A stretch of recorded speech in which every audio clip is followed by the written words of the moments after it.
예, 감사합니다. 오늘 우리 본말씀에서 예수의 7대 표적 첫 번째 말씀으로 무슨 말씀을 하시든지 그대로 하라 하는 제목으로 함께 은혜 받는 시간 갖도록 하겠습니다. 2024년이 다음 주 추수감사절을 빼고 7번이 남았습니다. 우리가 지난 주까지 사무엘상을 말씀드렸는데 바로 사무엘 하로 들어가기도 표와 맞지도 않고, 그래서 이 7번의 시간을 무엇을 설교할까 기도하면서 사실 저는 오랫동안 고민해 왔습니다. 근데 요한복음에 예수님께서 하신 7가지의 표적이 나와 있습니다. 그래서 이것을 하면은 좋겠다는 생각이 들어서 오늘부터 요한복음에 나타난 예수님 7대 표적에 대해서 말씀을 드리도록 하겠습니다. 표적은 이 영어로 사인이라고 합니다. 사인을 보낸다고 하지 않습니까? 도대체 무슨 사인을 보냈을까? 예수님께서 하나님이시다, 이 사인을 요한복음에서 보여주고 있습니다.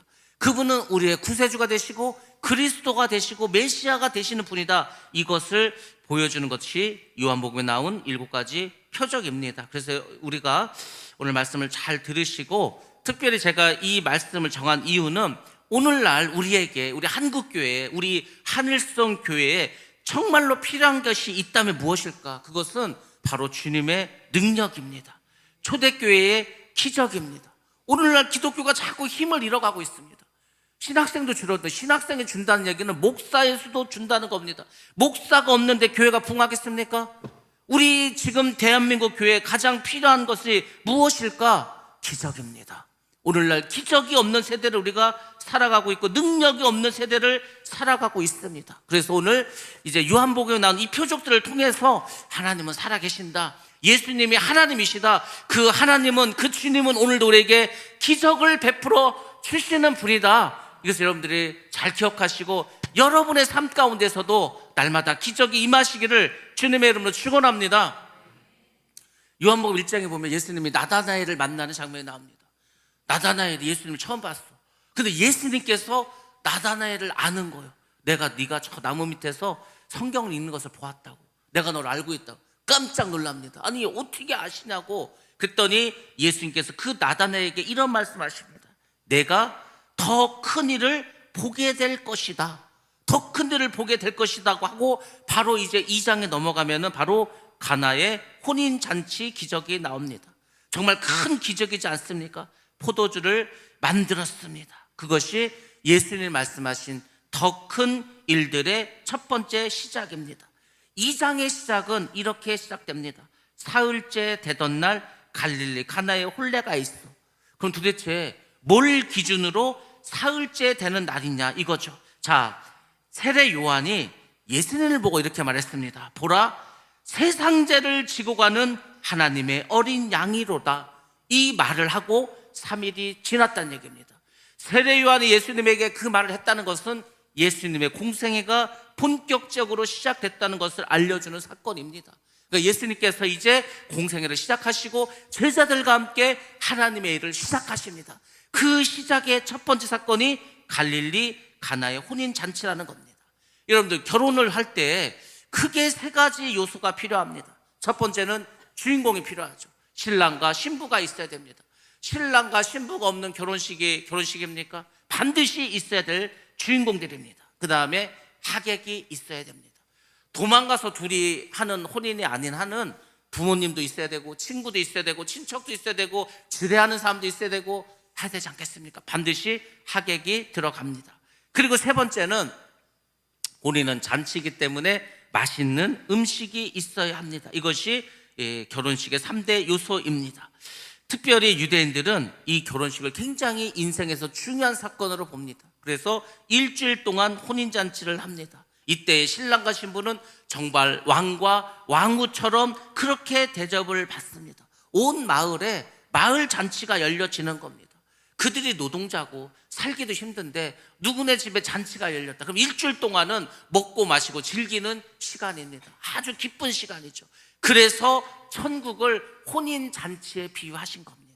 이스라엘 백성들은 인생에 있어서 가장 행복한 때를 말하라면 혼인식이야. 그 일주일간의 혼인잔치가 가장 행복해. 그래서 주님께서는, 하나님께서는 천국의 삶을 혼인잔치에 비유한 거예요. 너희들 인생에서 가장 행복할 때가 언제냐? 결혼식 되지 않냐? 바로 천국이 그와 같은 곳이다. 이렇게 말하니까 다 이해를 하죠. 아, 우리 인생에서 가장 즐겁고 행복할 때가 이때인데 천국이 그런 곳이구나 다 알 수가 있습니다. 여러분들, 기독교는 어떤 종교인지 아십니까? 기독교는 기쁨의 종교입니다. 근엄한 게 아니에요. 거룩이란 말을 잘못 이해했어요. 우리는 거룩을 근엄함으로 생각했습니다. 우리가 유교 문화에 빠져 있다 보니까 뭐 선비처럼 하는 것을 거룩이라 생각했어요. 그게 거룩이 아닙니다. 거룩은 세상과 구별되는 걸 거룩이라 말하고, 기독교는 기쁨과 감사가 충만한 것입니다. 기쁨이 넘쳐나고 그 기쁨에 참여하는 것이 바로 기독교라는 겁니다. 우리가 잘 아는 스펄전 목사가 말했습니다. 뭐라고 말했습니까? 쾌활함을 가지지 못한 사람은 차라리 장의사가 되어서 죽은 자들을 매장하는 일에나 하는 것이 좋다. 교회 안에 와서 웃지도 않고 인상을 쓰고 무겁게 있는 사람들은 교우지 말라는 거예요. 장의사가 돼서 시체나 채우라는 겁니다. 왜? 장례식은 근엄해야 되니까. 기독교는 그런 곳이 아니라는 거예요. 그래서 여러분들 늘 기뻐하시고 감사하시고 웃음이 넘쳐나시기 바랍니다. 인하세야를 하는 이유가 다른 게 아니에요. 반갑게 인사하시라는 거예요. 그동안 어떻게 지냈냐고 기뻐하고 감사하고 은혜를 나누라는 겁니다. 그것이 기독교라는 거예요. 그게 지금 없어지지 않았습니까? 그래서 교회가 어려워지는 겁니다. 자, 결혼식에는 신랑과 신부가 필요합니다. 두 번째는 하객이라고 했습니다. 근데 이 가나의 혼인잔치의 신랑 신부는 정말로 손님을 잘 초청했습니다. 그 잔치에 누가 왔습니까? 마리아가 왔습니다. 예수님이 왔습니다. 예수님의 제자들도 왔고, 그리고 또 중요한 순종을 잘하는 하인들도 있었다는 겁니다. 이게 뭘 말하는지 아십니까, 여러분들? 하나님께서 일하기 좋은 환경을 이루었다는 겁니다. 교회가 언제 부흥한지 아십니까? 언제 이게 정말 성령 역사한지 아십니까? 모든 성도들이 다 은혜 충만, 성령 충만한 거예요. 주의 종이 비전을 제시하는 거예요. 우리 교회는 앞으로 금산서 가장 뛰어난 교회가 될 것이고, 이것뿐만 아니라 충남에서 대한민국에서 뛰어난 교회, 정말 본이 되는 교회가 될 것이다. 이상을 딱 제시해 주는 거예요. 그러면은 교회 일꾼들이 거기에 맞춰서 막 매진하는 겁니다. 그러면은 정말로 하나님이 일하십니다. 제가 결론적으로 말씀을 드리겠습니다. 우리가 이 오늘 말씀의 중요한 핵심 단어가 하나님의 때입니다. 하나님의 때. 그럼 도대체 하나님 때가 언제지? 많은 사람들이 하나님 때를 기다리고 있습니다. 그러게 뭔지 아십니까? 한 달란트 받는 겁니다. 하나님의 때가 언제인지 아십니까? 우리가 그 하나님의 말씀에 순종할 수 있을 때가 하나님의 때라는 겁니다. 우리가 준비되지 않으면 하나님의 때는 오지 않는다는 겁니다. 우리가 주님 말씀만 하시기 바랍니다. 우리가 다 준비되어 있습니다. 스탠바이 되어 있습니다. 말씀만 하시면 바로 우리가 진행하겠습니다. 지금 이 혼인잔치를 보시기 바랍니다. 마리아도 순종의 사람이죠. 예수님의 제자들도, 그리고 순종 잘하는 이 하인들도 그곳에 있으니까 어려움이 왔을 때 바로 문제를 해결해 버리지 않습니까? 그래서 좋은 교회는 다른 게 아닙니다. 하나님이 일하실 수 있도록 믿음으로 순종할 수 있는 마음을 가진 사람들, 그곳이 하나님의 축복이 임하는 교회가 될 줄로 믿습니다. 하나님 우리를 다 교회로 초청하셨다니까요. 하나님의 나라의 일꾼으로 하나님의 혼인잔치 다 초청했다는 거 아닙니까? 그러니까 우리가 믿음으로 살아야 되겠죠. 순종해야 되겠죠. 헌신해야 되겠죠. 인내해야 되겠죠. 그러면은 우리의 혼인잔치는 즐거운 혼인잔치가 될 줄로 믿습니다. 자, 이렇게 좋은 혼인잔치인데 예기치 않은 문제가 발생했습니다. 우리의 인생도 예기치 않은 문제들이 항상 발생합니다. 생각지도 않는 어려움들이 계속해서 일어나게 됩니다. 자, 주인공이 있습니다. 신랑 신부가 있습니다. 하객들도 아주 순종 잘하는 좋은 하객들이 왔어. 세 번째에서 문제가 생겼습니다. 바로 혼인식의 음식이었습니다. 특별히 유대인들에게 가장 기쁨을 주는 음식이 있다면 포도주입니다. 그 포도주가 떨어지고 말았습니다. 유대 랍비가 한 얘기가 뭔지 아십니까? 유대 랍비도 포도주가 없으면 기쁨이 없다라고 할 정도로 유대인들은 포도주를 좋아합니다. 더군다나 이 팔레스틴 지역에서는 손님을 대접하는 것을 성스러운 의무로 봅니다. 우리가 막 선교지에 갈 때 이슬람 국가를 가더라도요, 손님이 오면은 지극정성으로 자기들이 먹지 않는 좋은 음식까지 다 바쳐서 제공합니다. 왜? 그들은 천사가 집에 방문했다고 생각을 하는 거예요. 그래서 손님을 천사처럼 주님처럼 그렇게 대접을 합니다. 그게 문화인데 세상에 음식이 떨어졌어. 더군다나 가장 중요한 음식인 포도주가 떨어졌다는 겁니다. 이것은 그 결혼식 혼주의 수치입니다. 더군다나 포도주는 숙성해야 될 시간이 필요해. 당장에 만들어낼 수 있는, 돼지고기가 부족하다, 소고기가 부족하다, 바로 가서 잡아오면 되죠. 근데 이거는 그렇게도 할 수 없는 것이었습니다. 정말 큰 문제가 벌어지고 말았습니다. 자, 문제가 생겼습니다. 자, 근데 여기서 이제 중요한 점들이 생기죠. 문제는 어디서든지 발생을 해. 근데 여러분, 가장 중요한 게 뭔지 아십니까? 그 문제를 누가 먼저 발견하냐가 중요한 거예요. 다 잠자고 있으면 이미 문제가 쌓이고 쌓여서 그 배가 지금 막 무너지고 있고 가라앉고 있는데도 아무도 몰라. 다 죽는 거죠. 정말 깨어있는 교회는 누구도 이 문제를 발견도 못하고 생각도 못할 때 누군가가 깨어서 기도해서 문제를 발견한다는 겁니다. 여러분들, 여기서 지금 누가 가장 문제를 발견을 빨리 했습니까? 마리아가 발견하게 되었습니다. 여러분들, 교회에는 이런 마리아와 같이 영적으로 깨어있는 사람이 필요합니다. 문제를 빨리 캐치할 수 있어야 됩니다.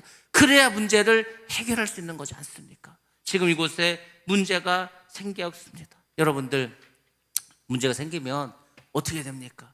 우리가 문제가 생겼을 때 어떻게 해야 되는 것을 마리아 행동을 통해서 보여주고 있습니다. 마리아는 이 문제를 예수님께 가져왔다는 겁니다. 바로 기도했다는 겁니다. 하나님께 부탁했다는 겁니다. 하나님께 이 문제를 해결해달라고 기도했다는 겁니다. 우리 말씀만 보겠습니다. 빌립보서 4장 6절 말씀입니다. 시작. 아무것도 염려하지 말고 다만 모든 일에 기도와 간구로 너희 구할 것을 감사함으로 하나님께 아뢰라. 아멘. 예수를 믿는 우리가, 특별히 문제가 있는 사람들이 반드시 기억해야 될 것이 바로 이 성경 구절입니다. 아무것도 염려하지 말라는 거. 왜? 문제가 생기면 우리는 먼저 염려를 합니다. 염려하지 말라는 거죠. 일단은 do not be 뭐라고 했었죠? afraid를 쓰지 않았는데, 아무튼 두려워하지 말라는 겁니다. 아무것도 염려하지 말라는 거죠. 그리고 뭐라는 겁니까? 기도하라는 거. 모든 일에 기도하고 하나님께 간구하라는 거. 너희 구할 것을 구하라는 겁니다. 근데 어떻게 구하라고? 감사함으로. 걱정하면서 근심하면서 구하지 말고 감사하면서 구하라는 겁니다. 이것이 법칙입니다. 여러분들이 문제가 생기면 딱 빌립보서 4장 6절을 기억하시기 바랍니다. 자, 마리아가 이제 이 포도주가 떨어진 걸 알게 되었습니다. 문제가 생겼습니다. 그 문제를 가지고 예수님께 갑니다. 예수님께 말하죠. 포도주가 없다고 말을 합니다. 근데 여러분들 잘 보시기 바랍니다. 우리는 주님께 갈 때 그러냐고, 근데 뭐 그 문제를 해결해 주겠다고 이렇게 하냐? 절대 하나님 그렇게 안 합니다. 이거를 잘 기억하시라. 예수님의 반응을 잘 보시기 바랍니다. 여자여, 나와 무슨 상관이 있나이까? 이렇게 말씀하셨습니다. 어찌 보면은 마리아의 입장에서는 전혀 예상치도 못한 대답이 나오고 말았습니다. 여러분들, 왜 그렇게 하셨겠습니까? 하나님은 우리에게 응답하시기 전에 반드시 우리의 믿음을 테스트하십니다. 이 복을 받을 만한 믿음이 있는가? 이 축복을 받을 만한 그릇이 되었는가? 깨끗한 그릇인가? 이 심령이 깨끗하고 거룩한가를 먼저 보십니다. 문제가 있으면 회개를 먼저 시키는 거예요. 뭔가 지금 불신앙이 있으면은 그걸 해결하시고, 불순종이 있으면 순종한 상태로 만드신 다음에 복을 주시는 거지, 바로 주시지 않는다는 겁니다. 마리아는 포도주가 떨어졌어. 예수님 해결해 주지 않았는데, 예수님 뜻밖에도 뭐 전혀 답을 주지 않았습니다. 자, 예상 밖의 대답을 들었죠. 그리고 또 여자여라는 표현을 썼습니다. 그래서 예전부터 우리가 도대체 예수님이 자기 어머니에게 도대체 여자여라는 말을 왜 이런 불순한 말을 썼을까 생각을 하는데, 이것은 사실은 어찌 보면은 해석에 오류입니다. 고대 옛날에 그 유대인들에게는 이게 나쁜 말이 아닙니다. 이게 영어로는 Dear Lady라고 나와 있습니다. Dear Lady. 우리나라 말로 하면은 여인이시여라는 정도예요. 여인이시여. 이게 굉장히 친근한 말이고 공손한 표현이에요. 근데 우리나라 말로는 여자여 이렇게 하니까 되게 좀 어감적으로 좋지 않지 않습니까? 여인이시여라든지 하든지 뭐 이렇게 해야 되는데, 그래서 우리가 하여튼 이 성경을 보면서 예수님 뭔가 좀 화가 났나? 뭐가 못마땅한 이렇게 생각할 수 있는데, 그렇지 않는 거예요. 예수님은 부드러운 공손한 표현으로 일단 마리아를 불렀습니다. 자, 근데 정말 중요한 거는 지금 마리아를 여자로 부른 게 아니고, 예수님께서 뭐라고 했습니까? 그것이 나와 무슨 상관이 있습니까? 이거였죠.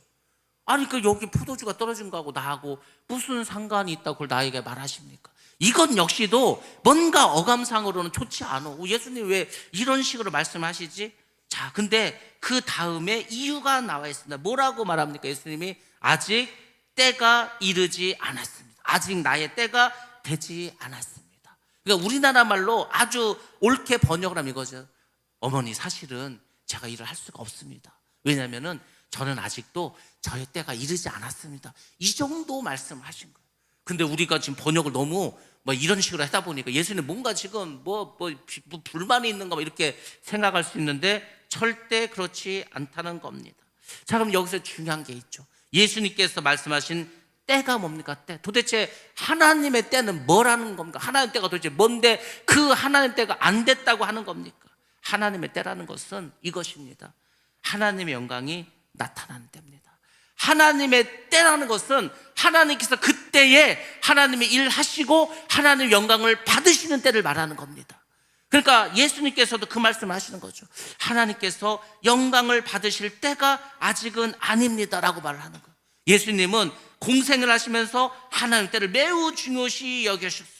사람의 때가 중요한 게 아니라 여러분들도 그걸 기억하시기 바랍니다. 자꾸 우리는 하나님께 자기의 스케줄에 맞춰서 나의 때에 맞춰서 이거를 해달라고 막 하나님께 요구를 합니다. 하나님의 때가 돼야 하나님 일하신다니까요. 하나님의 때가 돼야 하나님 영광을 받으실 때에 한지 내가 막 빨리 뭘 해달라고 해서 하나님이 해주시는 게 아닙니다. 그러니까 여러분들은 믿음을 가지시고 하나님이 하나님 때 일하실 수 있을 때까지 인내하고 기도하시기 바랍니다. 하나님은 또 예수님은 철저하게 하나님의 때에 일하신다는 것을 기억하시기 바랍니다. 예수님의 생애 속에서 예수님은 인간의 필요에 예속되지 않으십니다. 하나님의 뜻에 복종하시고 그의 목적에 맞춰서 사셨습니다. 우리 성도들이 반드시 그것을 기억하시고 하나님의 시간표에 순종하면서 인내하시기 바랍니다. 그래야 기적을 맛볼 수가 있는 겁니다. 예수님의 이 대답에 대해서 마리아의 반응이 중요합니다. 마리아가 이 말을 딱 들었어. 어떻게 했습니까? 원망하지 않았습니다. 자신의 부탁에 응답하지 않은 예수님께 원망하지 않았다는 것, 이게 중요하다고. 우리는 자꾸 원망을 합니다. 힘들어도 원망하고 내 뜻대로 안 돼도 원망하고 내 마음대로 안 돼도 원망하고 아주 이 원망이 아주 몸에 뱄어. 이게 인간의 습성. 그러니까 제발 제가 말하잖아요. 원망도 말하지 말고 불평도 말하지 말라고. 왜냐하면 복이 임하지 않습니다. 우리나라도 문지방을 타고 넘지 마라 이런 거 있잖아요. 왜 복이 달아난다고. 그런 것만 믿지 마시고 정말로 성경에서 말하는 축복의 원리는요, 원망 불평하면 안 들어주신다는 겁니다. 그래서 아까 우리 빌립보 4장 6절도 말하지 않습니까? 감사함으로 구하라고. 두려워하지 말고 원망하지 말고 감사함으로 구할 때 하나님이 우리의 기도를 들어주실 줄로 믿습니다. 마리아가 대단한 게 이것입니다. 마리아가 이 상황을 긍정적으로 이끕니다. 여러분들, 이게 이제 오늘 이 설교의 핵심 중에 핵심입니다. 문제가 생겼어. 어려움이 생겼어. 그때 여러분들 그 문제를 긍정적으로 이끌어 가시기 바랍니다. 왠지 아시면 이것이 바로 믿음이기 때문입니다. 믿음이 있는 사람들은 그 문제를 그것을 힘들게 생각하지 않습니다. 어려운 일이라 생각하지 않습니다. 그것을 하나님이 일하시는 때 하나님의 영광이 나타나실 좋은 기회로 생각을 합니다. 그리고 하나님을 바라보게 된다는 겁니다. 여러분들, 왜 마리아가 이렇게 상황을 긍정적으로 이끌어 갔을까? 당연히 이유가 있겠죠. 첫 번째 이유는 그녀는 하나님의 사랑을 신뢰했기 때문입니다. 자기가 처녀였어. 남자를 알지도 못해. 근데 하나님의 아들 예수 그리스도가 자신의 태중으로 나온다고 주의 천사가 말을 했습니다. 그러니까 자기는 하나님의 은혜를 받은 사람이라는 것을 알았습니다. 그게 뭔지 아십니까? 하나님을 신뢰하는 겁니다. 여러분, 우리가 하나님을 믿으라고 하지 않습니까? 그 하나님을 믿으라는 게 뭔지 아십니까? 하나님을 신뢰하는 겁니다.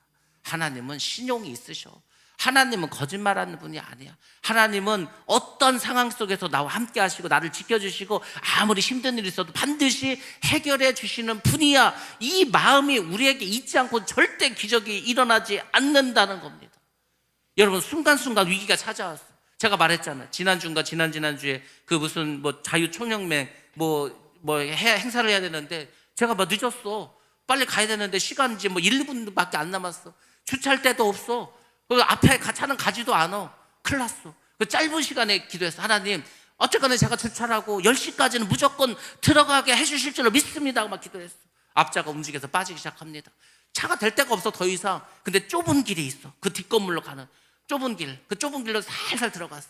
주차 공간이 없어. 근데 제일 끝에 하나가 있는데 그 차를 돌려서 주차할 수 있는 그런 시간도 없고 공간도 안 돼. 그래서 그냥 그 앞에다 세워놓고 팍 뛰어들어갔어. 그때 59분이더라고요. 여러분들, 우리의 삶 속에서 짧은 순간이지만 기도하면요, 하나님 길을 열어주십니다. 그걸 믿는 거예요. 하나님이 해주실 걸 믿는다니까. 하나님, 아무리 어려움이 있고 지금 힘든 일이 있고 인간의 힘으로 물리적인 시간으로 물리적인 공간을 할 수 없지만 하나님이 어찌하든지 해주셔서 하나님 역사실 믿습니다. 그 마음이 우리 가운데 분명하고 확실하게 있어야 됩니다. 그 하나님에 대한 신뢰가 있을 때 기적이 일어나는 겁니다. 지금 예수님 그렇게 말씀했지만 마리아 속에서는 어찌하든지 예수님께서 이 문제를 해결해 주실 거라는 믿음이 있었습니다. 두 번째로는 그녀는 순종을 통해서 하나님이 일하심을 배우고 알았습니다. 자기가 잉태할 거라고 말하지 않았습니까? 정말 잉태를 했어. 그리고 이제 어떻게 됐습니까? 마리아는 말씀대로 내게 이루어지리다 이렇게 응답하지 않았습니까? 그러니까 확신을 하고 순종을 하면은 하나님은 뭔가 기적을 베푼다는 그 믿음이 마리아에게 있었다는 겁니다. 마리아는 이런 믿음의 어떤 순종의 비밀을 알았기에 하인들에게 말합니다. 이게 쉬운 게 아니에요. 예수님이 그렇게 하겠다는 말도 없었습니다. 근데 마리아가 자기의 믿음을 가지고 하인들에게 담대하게 말했습니다. 뭐라고 했습니까? 자신의 그 믿음을 가지고 무슨 말씀을 하시든지 그대로 하라 이렇게 말을 했다는 겁니다. 이게 보통 믿음이 아니고선 할 수가 없습니다. 마리아는 자신의 문제를 다른 사람과 의논하지도 않고 다른 사람의 해결을 받으려고 하지도 않고 오직 주님께서 해결해 주실 거라는 믿음을 가지고 이 하인들에게 말했다는 겁니다. 믿음과 지혜가 있었다는 거죠. 오늘날 우리에게도 바로 이런 절대 믿음이 필요합니다. 믿음이 없다는 게 뭡니까? 말씀대로 행하지 않는 거예요. 말씀을 믿지도 않는 거예요. 그게 바로 믿음이 없는 겁니다. 우리가 지금까지 수십 년을 예수를 믿지 않았습니까? 얼마나 많은 말씀을 들었습니까? 그 말씀이 살아 움직여서 여러분의 심령을, 여러분의 그 골수와 그 관절을 찔러 쪼개서 정말 역사하셨습니까? 말씀을 믿으며 역사한다고. 근데 우리가 그 말씀이 그것도 옛날에 있었던 일이지. 그 사도행전 때 초대교회에 있었던 일, 지금 어떻게 그런 일이 있냐고 그 마음을 가지니까 안 일어나는 거 기적이. 초대교회만 나타납니까? 예수님이 성령이 초대교회만 역사하셨습니까? 지금도 역사하십니다. 지금도 역사하시고 함께 하신 것을 기억하시기 바랍니다. 교회만 다니고 하나님의 말씀대로 순종하지 않는다면, 그래서 불신과 불신앙과 그렇게 죽은 믿음으로 산다면, 아직도 내 생각과 사람들의 견해를 의존한다면 여러분도 빨리 주님의 말씀으로 돌아오시기 바랍니다. 그분에게 말씀에 순종하시기 바랍니다. 그때 기적이 일어날 줄로 믿습니다. 오늘 말씀에 또 중요한 한 가지 핵심이 있습니다. 우리가 이런 것을 예수를 믿으면서 경험하지 않고서는 이해할 수가 없습니다. 여러분들 이 말씀을 잘 지금 기억하시기 바랍니다. 하나님이 자신의 시간표를 가지고 계십니다. 하나님의 때가 있다고 하지 않았습니까? 근데 여러분 잘 보시기 바랍니다. 그럼 우리 인간은 주어진 운명에만 맡겨서 살아가는 겁니까? 어차피 하나님이 다 정해놨으니까 우리는 아무 기도할 것도 없어. 그냥 하나님이 하라는 대로 하나님 이끄신다고 그냥 살아가는 거지. 이런 운명론으로 사는 거니까 그게 아니라는 거예요. 그거는 불교식 믿음이다. 불교식 믿음. 여러분들, 부모는 자식이 원하지 않아도 그 자식에게 필요하다면 자식이 구하지 않아도 주는 것이 부모입니다. 자식이 아무리 원해도 그것이 자녀에게 해가 된다면 주지 않는 것이 부모라는 겁니다. 부모도 자녀를 키우면서 나름의 원칙을 가지고 자녀를 키웁니다. 근데 여러분, 아무리 부모가 원칙을 가지고 있다 하더라도 자녀가 요구를 하면은 부모는 그 요구의 길을 열어 놓는다는 겁니다. 이거를 모르고 사람들이 살아가는 거예요. 하나님이 하나님 뜻대로 하는데 내가 기도한다고 하나님께서 마음을 바꾸시겠어? 이렇게 생각을 하죠. 그러니까 아무 기적이 안 일어난다는 겁니다. 여러분, 성경을 한번 보시기 바랍니다. 성경을 보시면은 다 하나님이 시켜서만 했습니까? 아니라니까요. 하나님이 주의 종들을 부르고 선지자를 부르고 일꾼을 부르고 말씀을 주시고 너 이렇게 행하라 이런 것도 많이 나오죠.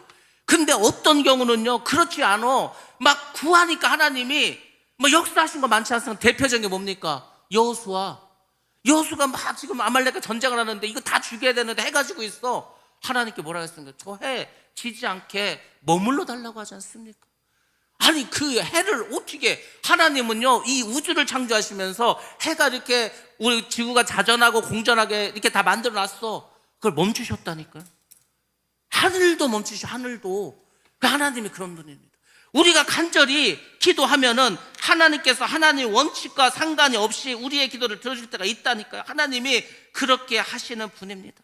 그분께서 미리 정해놓은 시간표가 있지만 우리의 요구에 대해서 언제나 길을 열어놓고 있다는 겁니다. 그래서 우리가 포기하지 말고 기도해야 할 줄로 믿습니다. 그 예수님 여자요, 아직 내 때가 이르지 않았습니다. 뭐 나 무슨 상관입니까? 이 말을 듣고 마리아가 낙심했다면, 그 더 이상 뭐 요구하지 않았다면 무슨 일이 일어났겠습니까? 근데 마리아는 그렇게 하지 않았다는 겁니다.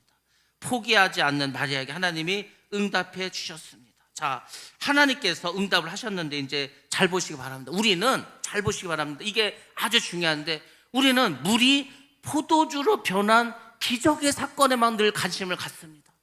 근데 하나님은요, 국가지껏 물을 포도주로 바꾸는 건 아무것도 아니요.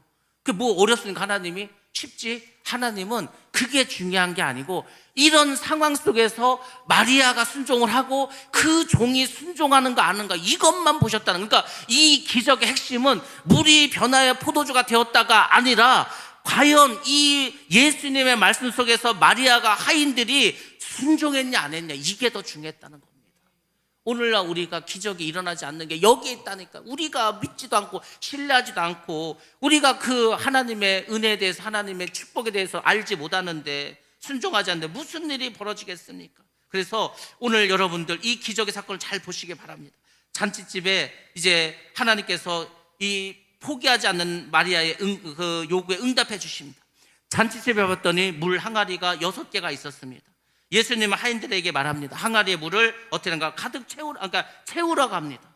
그냥 채우라고만 했어. 그랬더니 이 하인들이 어떻게 했습니까? 항아리마다 가득 채웠다는 겁니다. 채웠어. 그랬더니 예수님이 뭐라고 하면, 야, 이제는 그 물을 떠다가 연회장에게 갖다 주라고 하는 겁니다. 그러니까 그 하인들이 그러겠죠. 아니, 무슨 물을 왜 또 떠다, 그러면 처음부터 연회장 갖다 주라고 하지 왜 굳이 항아리에다가 부으라고 일을 2번 시키냐고, 뭐 이렇게 또 원망평 할 수 있지도 않겠습니까? 근데 아무 말도 하지 않고, 아니 굳이 무겁게 항아리 갖다 부었더니 그걸 떠다가 또 갖다 주라는 거예요, 연회장에게. 아무 말 하지 않고 순종했다는 겁니다. 그래서 어떻게 하죠? 물이 포도주로 변하는 기적이 그때 일어나게 됩니다. 이 사건은 예수님의 사역에서 예수님의 첫 번째 표적이라고 했습니다. 많은 표적 중에서 처음 일어난 시작의 사건이었습니다. 이게 뭘 말하는 거라고 했습니까? 예수님이 곧 하나님이심을 보여주는 중요한 이제 증표, 사인이 되었다는 겁니다. 아니, 어떤 사람이 물을 포도주로 만들 수가 있습니까? 예수님이나 할 수 있죠. 그럼 예수님은 뭔데 그걸 할 수가 있습니까? 하나님이기 때문에 할 수 있었다는 겁니다. 이 사건을 통해서 우리가 알아야 될 아주 중요한 3가지가 있습니다. 첫 번째로는 항아리의 목적과 숫자라는 겁니다. 우리가 물이 포도주로 변했다는 거에만 너무 신경 쓰다 보니 이걸 다 지금 잊어버리고 있습니다. 정말 중요한 핵심은 이 항아리의 용도와 그리고 숫자라는 겁니다. 자, 여기서 우리에게 알려주는 게 뭡니까? 그 항아리는 유대인의 정결 예법을 위해서 만들어진 겁니다. 위생을 위해서, 야, 밖에 갔다 와서는 깨끗하게 손을 씻어야지, 위생을 위해서가 아니라 유대인의 정결 예법, 종교적인 의무였다는 겁니다. 근데 여러분들, 항아리가 몇 개 있습니까? 6개가 있었습니다. 6개. 6이라는 숫자는 뭡니까? 모자란 숫자예요. 불완전한 숫자라는 겁니다. 자, 이게 뭡니까? 율법이라는 것은 뭔가 불충분하다는 것을 보여주는 겁니다. 지금 유대인들은 어떤 신앙을 가지고 있습니까? 야, 우리가 율법만 다 지키면 우리는 천국에 갈 수 있어. 뭐 그러다 보니까요, 율법을 가르치는 바리새인들에게 꽉 눌려 살 수밖에 없었습니다. 왜? 거기에 복종하지 않으면 율법을 지키는 게 아니기 때문에. 그래서 율법에 복종하는 삶을 살았습니다. 종교적인 삶을 살았습니다. 생명력이 없는 삶을 살았다는 겁니다. 오늘날 그리스도인들이 이렇게 산다면, 야, 이거 말씀을 지키지 않으면 지옥 간대, 뭐 주일날 교회 안 가면 안 되는데, 11조 안 하면 안 되는데, 이런 율법적인 것만 빠져서 믿으면은요, 아무 생명력도 없으면 기독교가 아닙니다. 그냥 그건 종교에 불과하다는 겁니다. 그때 예수님께서 어떻게 했습니까? 물을 포도주로 변화시키심으로써 메마른 종교적인 삶에 풍성한 생명력을 부어주셨다는 겁니다. 얘들아, 율법이 다가 아니야. 율법은 반드시 사랑이 들어가야 해. 어찌 보면 예수님은 그 불충분한 6개의 항아리에 사랑이라는 항아리를 덧붙여 주신 것입니다. 우리가 지금 신앙생활 하면서 다 한들 뭐합니까? 사랑이 없으면 아무것도 아니라고 하지 않았습니까? 고린도전서 13장에서 울리는 꽹과리라고 하지 않았습니까? 아무리 뭐 내가 뭐 목숨을 내어놓고 뭐 산을 옮길 만한 믿음이 있고 다 있어, 다 좋아. 근데 사랑이 없으면 아무것도 아니라는 거예요. 율법을 다 지켰어. 근데 그 안에 하나님을 사랑하는 마음도 없고 이웃을 사랑하는 마음도 없어. 아무것도 아니라는 거예요. 그래서 예수님께서 물을 포도주로 바꿔주셨다는 것은 그들의 율법적인 삶에 사랑이라는 새로운 하나님의 계명을 부어주셨다는 겁니다. 그러니까 예수님이 하나님이라는 거죠. 두 번째입니다. 항아리의 크기입니다. 이 항아리가 2-3통이 들어가는 항아리라고 합니다. 2-3통. 그걸 대충 계산해 보면 20에서 30갤런 정도 됩니다. 그게 6개가 있었어. 그러니까 120에서 180갤런 정도 됩니다. 리터로 바꾸면 453리터에서 680리터가 됩니다. 이 가나는요, 작은 마을이야, 마을. 도시가 아니고 마을, 상리, 하옥리, 상옥리, 마을, 작은 마을이라니까. 거기서 포도주를 450리터, 680리터 이거 먹을 수 있습니까? 다 쓸 수 없는 양이에요. 근데 어떻게 했습니까? 하나님이 왜 이렇게 거기다 가득해서 이렇게 채우게 하셨습니까? 바로 하나님의 은혜는 차고 넘치는 은혜라는 것을 말씀해 주고 있습니다. 하나님 우리에게 은혜를 주시고 하나님 우리에게 복을 주실 때 종자만한 데 주지 않습니다. 하나님은 우리에게 복을 줄 때는요, 차고 넘치게 주십니다. 이것을 받은 사람은 알아. 아, 하나님은 이렇게 복을 주시는구나. 여러분들, 하나님은 은혜를 주시잖아요. 그럼 그 은혜 때문에 다른 은혜를 또 주십니다. 은혜 위에 또 은혜를 얹어 주십니다. 하나님은 복을 주실 때 복 위에 또 다른 복을 또 파생시켜 주십니다. 그래서 창세기 1장 28절에서 말씀하시는 생육하고 번성하라, 땅에 충만하라, 땅을 정복하라. 오늘날 우리 그리스도인들이 이것을 잃어버렸습니다. 그러니까 복도 못 받아. 복도 못 받고 받아야 종자씨만한 그 복을 받는 거예요. 하나님 우리에게 주시는 복은요, 생육하고 번성하라는 복입니다. 그것도 잘못 말하면 저 기복주의야. 기복주의가 아니고 하나님께서 우리에게 약속하신 복이라니까요. 복, 하나님이 우리에게 주시는 복은 풍성한 복을 주십니다. 제가 목회를 하죠. 내가 그래, 저 금산에 하늘성이라는 교회에서 목회라고 했으니까 그 교회 하나 어떻게 잘 목회해가지고 그냥 은퇴할 때까지 잘 그냥 있다가 가자. 제가 무슨 공무원입니까? 아, 저 공무원 아닙니다. 저는 하나님께서 이곳에 불러주신 것이 이미 하나님께서 오래전부터 그림을 그리셨다니까. 이미 오래전부터 계획을 다 짜놓으셨어. 그래서 저를 불러왔습니다. 하나님께서 야, 그래, 하늘성 교인만 한 100여 명 되는 교인만 잘 양육해서 천국 보내라, 이게 아니라니까요. 우리가 지금 금산에 있지만 우리가 방송을 통해서든 다른 무엇을 통해서든 우리 하늘성교회가 계속 전파된다니까요. 여러분들 그 엊그저께 금요일날 방송했던 거 잘 들어보시기 바랍니다. 그 아나운서, 그 PD인데 그 PD의 입에서 금산 하늘성교회라는 이름이 몇 번에 나온지 아십니까? 저를 소개할 때도 중간중간에도 끝날 때도 계속해서 그냥 하늘성교회라고도 안 해. 우리 교회가 금산 하늘성교회가 아니고 그냥 하늘성교회인데 꼭 앞에 금산을 붙여서 금산 하늘성교회. 여러분들, 그날 제가 사실 이제 끝나고 오후에 어떤 교회를 갔어. 근데 그 교회 어떤 권사님들이 교회에 오시면서 저를 보더니 목사님 오늘 뭐 방송에 나오셨던데요? 저는 그분을 몰라.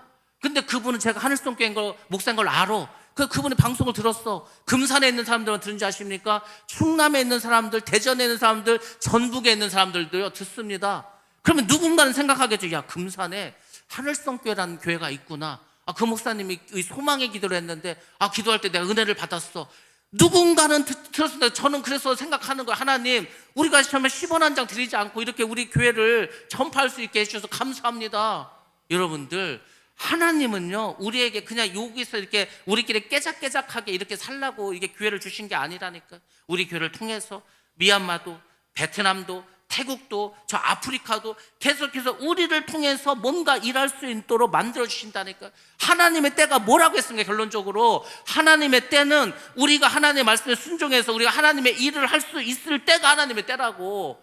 우리가 준비가 안 되면 하나님 때는 영원히 오지 않는 겁니다. 그러니까 사람들이 다 한 달란트 받아가 땅에 묻어놓는 거야. 아무것도 하지 않고. 그게 아니라니까요. 우리가 일을 하고 우리가 하나님께 기도하고 우리가 믿음을 가지고 하나님을 신뢰하고 나아갈 때 그때 기적이 일어나게 될 줄로 믿습니다. 포기하지 말고 은혜를 구하시기 바랍니다. 하나님은 은혜를 한없이 베풀어 줍니다. 한없이.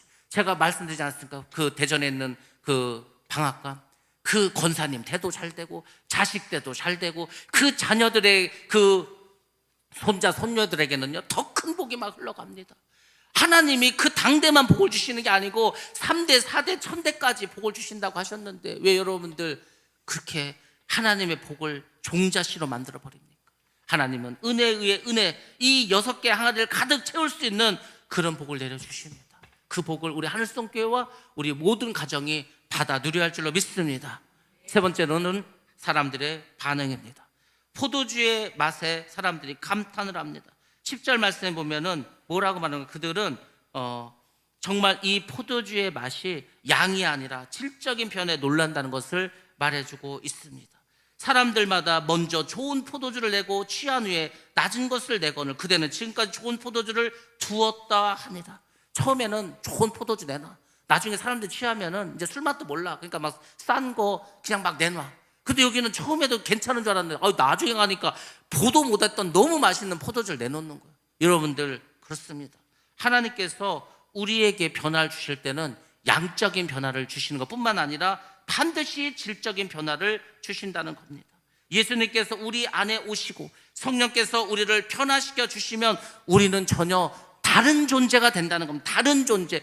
물과 포도주가 같습니까? 물은 물이고 포도주는 술이고 알코올입니다. 전혀 달라.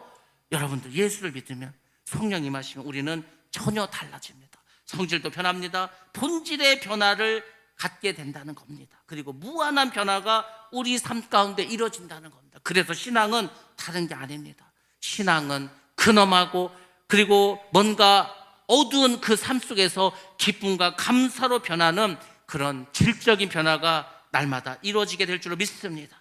우리가 우리의 삶을 주님께 맡기면 우리 가운데 샘솟는 기쁨이 넘칩니다. 정말 봄날 같은 생명력이 넘치게 됩니다. 그 하나님께서 우리에게 무한한 지혜를 주시고 창조적인 삶을 허락해 주십니다. 그리고 더 큰 일을 할 수 있도록 날마다 우리를 경험하게 하십니다. 저는 날마다 그걸 경험하고 있습니다. 하나님이 생각지도 않은 사람을 만나게 하고 생각지도 않은 일을 벌이게 하셔서 그 일을 통해서 계속해서 우리를 넓혀가시고 크게 만들어 가십니다. 하늘성 교회가 그렇게 해서 부흥하고 성장하는 겁니다. 여러분도 마찬가지라는 거예요. 여러분 삶도 그렇게 할 때 하나님께서 역사에 주실 줄로 믿습니다. 여러분들 물이 변해서 포도주가 되는 게 중요한 것이 아니라 우리가 하나님의 말씀에 순종해서 우리가 변화되는 것이 진정한 복인 줄로 믿습니다. 그때 하나님이 움직이시고 일하십니다. 그러면 여러분들 여러분의 삶을 다시 돌아보시고 정말로 질적인 변화가 있도록 성령께서 임하셔서 완전히 우리의 생각을, 우리의 마음을, 우리의 말을 바꿀 수 있도록 여러분 주님께 여러분을 드리시기 바랍니다. 물이 포도주로 변하는 역사, 여러분이 바로 포도주가 되어야 할 줄로 믿습니다. 그런 축복된 사람들이 다 되시기를 주님의 이름으로 축원합니다. 기도하겠습니다.